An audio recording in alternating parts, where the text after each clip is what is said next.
আমাদের সবথেকে পশ্চিমবাংলায় যদি সংখ্যালঘুর ক্ষতি করে থাকে মমতা ব্যানার্জি একমাত্র ক্ষতি করেছেন।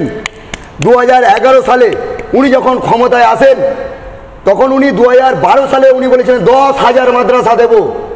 2012 সালে 10,000 মাদ্রাসা দেওয়ার পরিবর্তে উনি কতটি মাদ্রাসা 235টি মাদ্রাসা দেন।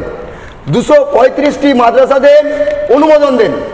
2021 সালে আমাদের সামান্য একটা অনারিয়াম দেওয়া হয়, সেটাকে মাদ্রাসাগুলোকে আনএডেড করে রেখে 6,000, 5,500, 5,000। মুখ্যমন্ত্রীর যিনি বাড়ির কাজের লোক, তিনার স্যালারি কত, তিনার মাইনে বেতন কত?